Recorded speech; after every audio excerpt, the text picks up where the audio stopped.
Best ball. Talking through some lineups here. This one here is going to be a wide receiver heavy early on lineup. Now, this is the way I like to look at things. So I got the 3-pick here. I think this is perfect for a heavy wide receiver early setup. Running backs late. Let's get into it. All right, so here we got heavy wide receiver. I'm trying to keep this nice and fast paced, so I'm going to skip through like a couple picks. But as you can see with my lineup here, I went heavy on wide receiver early. Lamar fell, so I ended up going with Lamar. But heavy wide receiver early on. Nico Collins, love him. That week 17 matchup against Baltimore. You get that stack with Lamar Jackson, that game stack. That's what you're looking for. Now, obviously, you're looking to stack QBs, wide receivers, any way you can. With DraftKings, we get 20 picks. You're really looking to get at least 3 quarterback stacks, which is pretty important to winning in the end, especially with the big pools. So here, pick 75. We're sitting here. This is one of those, you look at the guys on the lineup, you got Murray, Worthy, Coleman, Watson. This is kind of a dead zone in my opinion.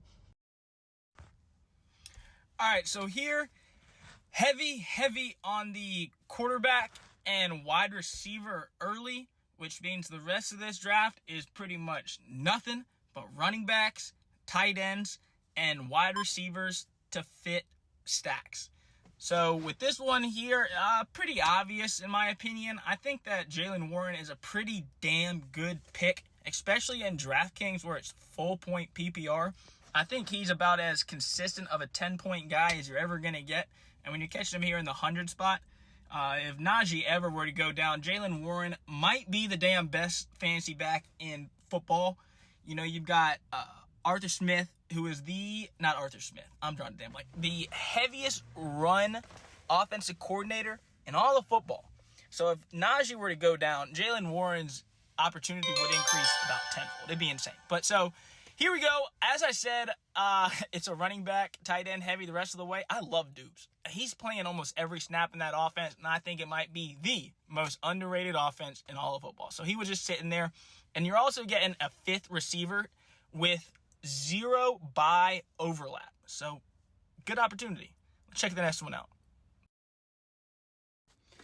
All right, so here we are a little further down the line, looking at some of the running backs available.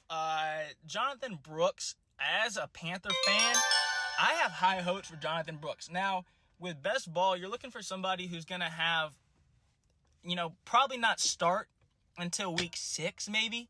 So if I could get Chuba, that would be nice down at the end of the draft, but I don't think it's necessary. If I can have 2-3 running backs to cover enough time till Jonathan Brooks gets back, I think that is a damn good pick. Now, obviously, with the out next to his name, he's going to drop a few more spots than normal. So in this spot, I don't think there's too many players that are better in this exact area, so I'm not too worried about missing out on it. So I'm going to go ahead and snag Brooks here, and then look for one of these other running backs on the back end of this round. Rico Dowdle is somebody I really like. Trey Benson, someone also. Trey Benson, someone with maybe more upside than Dowdle, but he's in an offense behind James Conner, and James Conner is he's a machine. Yes, he's a little older, so that's a little tough, but looking at these guys here, I think any of them are liable options. So Ford is actually almost a perfect counter to Jonathan Brooks. So he's going to be playing the first 5 weeks before Nick Chubb gets back to 100%. He's in a good offense in Cleveland.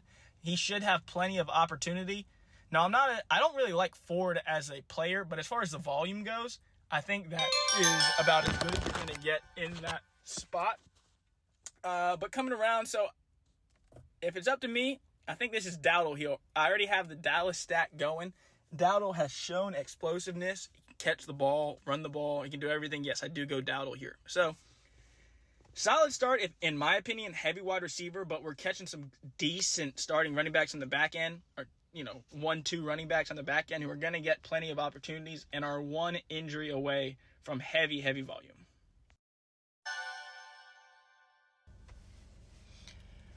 All right, so this one here, this is actually, in this draft, I do believe this was like my favorite part of the draft here. So Musgrave is my tight end 2. I locked that in there to get a little bit of that Packer offense. But looking at it here, we're getting the nice rounded team. 2 quarterbacks, 2 tight ends, 4 running backs, and still those 5 receivers. But I was able to get Charbonnet on the back end, and that's another one. So Charbonnet is one of these guys. He's set his role last year in that offense. He played almost every single third down for the Seattle offense. Even if Kenneth Walker stays healthy, he's going to have his role in full point PPR. I love Charbonnet. He's a damn good runner, runs hard, catches the ball. Once again, 1 injury away from heavy volume. All right, so here we are wrapping up the, 13th, 14th round.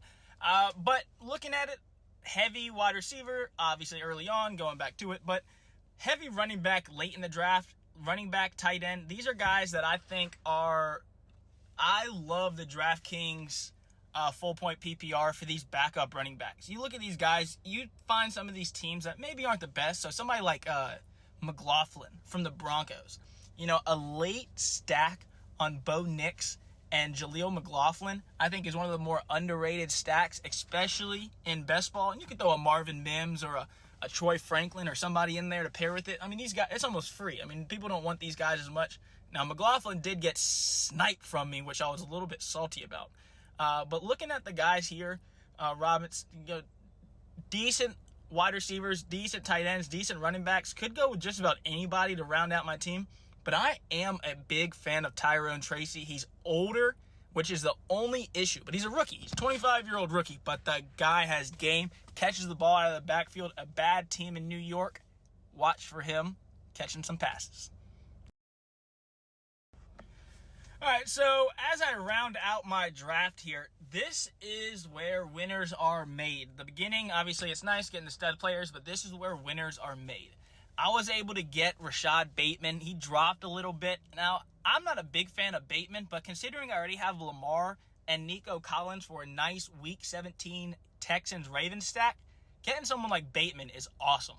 You got to love someone who is a number 2 receiver, high draft equity, has some injuries, but he's got the long ball potential. So absolutely love that out of him. And then was able to snag the R. Wilson combo for the Steelers, which gives me a great little Steelers stack in the late rounds with Roman Wilson, Russell Wilson, and Warren on top of Pickens. So decent little one there on a bad offense.